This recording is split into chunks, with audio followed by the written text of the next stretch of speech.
Hello dear viewers, today I am here to talk about lady scientists in fiction. Now this has become my obsession for the past month or so, and it all started when I read this book, The Lie Tree by Frances Hardinge. I've done a full video on how absolutely amazing this book is. I will link that down below, and it is called Falling in Love with a Book, because that's exactly what I have done with this.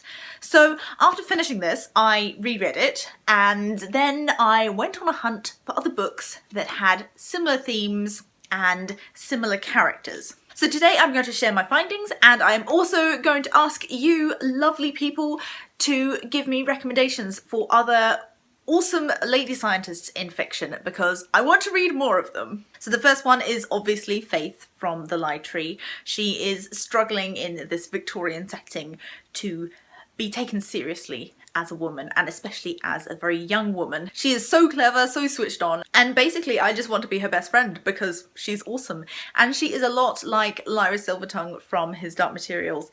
And actually Lyra and some of the other ladies from His Dark Materials have got to be examples in this. Mrs. Coulter, of course, is very interesting, and although she has a sinister agenda to begin with, her development as a character, as she sees what the science can do and how science kind of starts intersecting with her own personal life. And then in the second book, The Subtle Knife, we have Dr. Malone, who is a particle physicist, and she becomes a very crucial character in the series. The other one I want to talk about before I talk about the ones that I read post Lie Tree is Arcadia by Ian Pearce, which I have talked about recently as well because I did read it recently.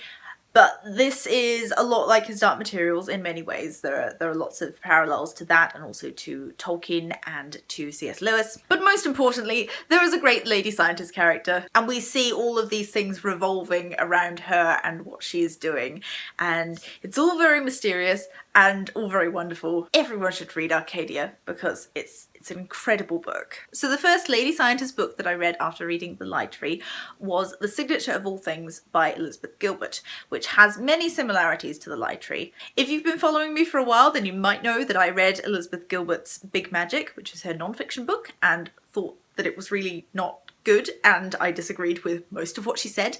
But her fiction was just, this was so good. I really enjoyed it. And I think I enjoyed it even more because it was what I was listening to as I was wandering around Kew Gardens a few weeks ago. In the introduction to this book, we learn about this main character's father, and he used to help out at Kew Gardens, and he started this black market trade of specimens. And so we have some historical figures in there. We have Sir Joseph Banks, who was a botanist and particularly a botanical illustrator, and he went out on a couple of Captain Cook's voyages. So her father has this really interesting story of how he comes to work for Sir Joseph Banks and goes on all sorts of adventures.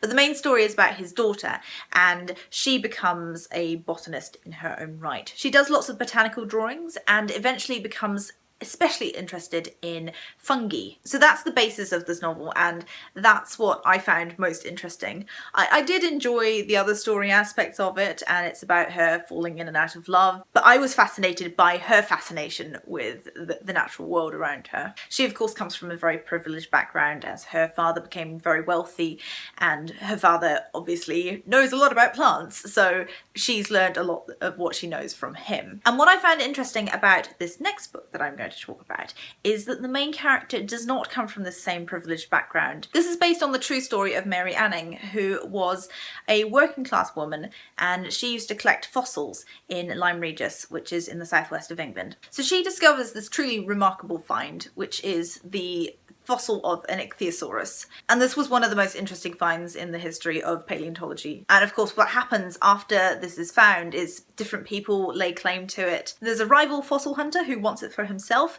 and there's also the man who owns the land on which the fossil is found, and he thinks that he has a claim to it. So there are lots of events around that, and of course what happens is once this huge find happens, all these fossil hunters flock to Lyme Regis, and a lot of them have absolutely no clue what they're doing. And there's one scene which is very amusing where she's just going around sort of correcting these upper class men who claim to know things about fossils, and really she knows an awful lot more than they do. The other really interesting thing about this novel is the friendship that Mary develops with Elizabeth, who is a higher class woman, and she just has this sort of pet interest in fossil hunting. They form this bond over this mutual interest, but of course because they come from different classes there are clashes of various kinds that happen because of that. Overall it's just a really interesting look at the real life of this woman, and I think that Tracy Chevalier did a fantastic job with this novel, and I'm really looking forward to reading more of her stuff because this is the first of her novels that I've read. The next one is State of Wonder by Anne Patchett, and this is about a doctor who goes into the jungle to find out what happened to her colleague who has been killed out there, but we don't know the details to begin with. There's just this very blunt letter which comes from her ex-professor from her university days. There's a lot of mystery around the setting, and we don't get to meet this mysterious professor until a bit later on. This is a really beautifully crafted novel. I love the way that she writes, but also the way that different events are tied in together and how those are revealed over time. There's some history between the professor and the doctor who goes out into the jungle, and that is revealed with just perfect pacing. She talks a lot about different forms of morality, and there's also a lot to do with longevity. That's part of the reason that this professor is out there to begin with, is that there's this group of women who are able to conceive much later on in life. So of course these scientists think that there must be something to be gained from the setting, and that there's some sort of secret to do with these women in the jungle. What is going on is all revealed slowly over time, and it's just really expertly done, and I can't wait to read more Anne Patchett because it's just superb. Barbara Kingsolver's Prodigal Summer tells the story of two women. They're both scientists in their own right, and then there's a man as well who is linked in with this whole story. So there are three perspectives. The story that I found most interesting was the one about the wildlife biologist who is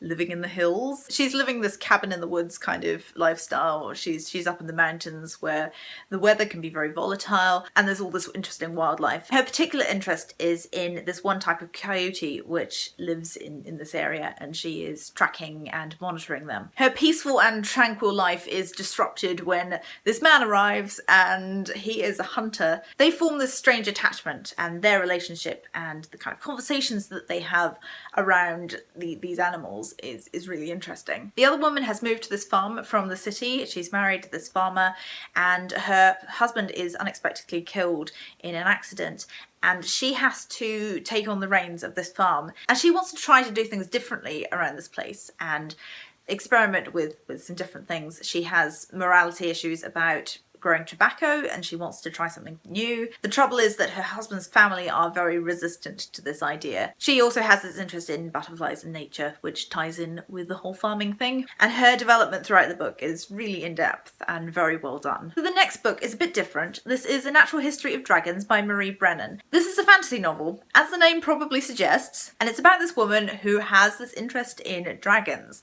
and she wants to be able to study dragons in her life. That's what she wants to do. Unfortunately, she lives in what seems to be an early Victorian setting, and women aren't allowed to do all that much. So what she does is she finds a husband who is also interested in the same things that she is, and who will give her certain liberties when it comes to her scientific practices. The first part of it is the history of her and how she ends up with this man, and then the rest of the book is quite a typical sort of adventure story where they go off to find dragons, and there's kidnapping and different cultures, and there are dragons.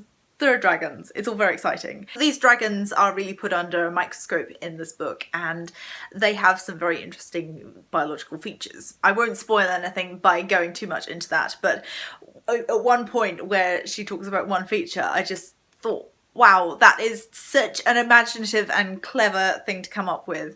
And yeah, I was very impressed. The final one was Annihilation by Jeff Vandermeer. This is actually about 4 lady scientists who go into this place called Area X. We gather that this is some sort of dystopian future, and this Area X has been cut off from the rest of the world, and we're not sure why. There are various expeditions that have gone out there, and they either haven't come back, or the people who do come back have been driven mad. The main character's husband was one of these people who was a victim of this place. So we get the sense that she doesn't have a lot to lose going out there, but she wants to find out what happened to her husband and what this place is like. So all sorts of weird and wonderful biological things going on, and we find that out from fairly early on. Also some sinister things going on with some of the other characters. The psychologist is very adept in hypnosis, and that's something that we find out more about as the book progresses. I don't want to say too much more because it's a fun one to explore for yourself and nothing is quite clear. It's one of those books that really sticks with you, or at least it's really stuck with me. So there we are, that's essentially a wrap up of the books that I read in April that were along the lines of lady scientists in fiction. I hope that you found this helpful or at least interesting, and yeah, if you have any examples of lady scientists in fiction, then please put them in the comments down below. I would love to know your recommendations. If you want to find me elsewhere online and see any of the design work that I've done that has been quite inspired by this whole lady scientist thing of late, you can find me at Holly Dunn Design on Twitter, Instagram and Pinterest. My main portfolio is hollydundesign.com, where you can find my book design work, which is mostly what I do. And as always, thank you very much for watching, and I will see you next time. Bye. And oh my goodness, this was really incredible. It is about this artist who goes to this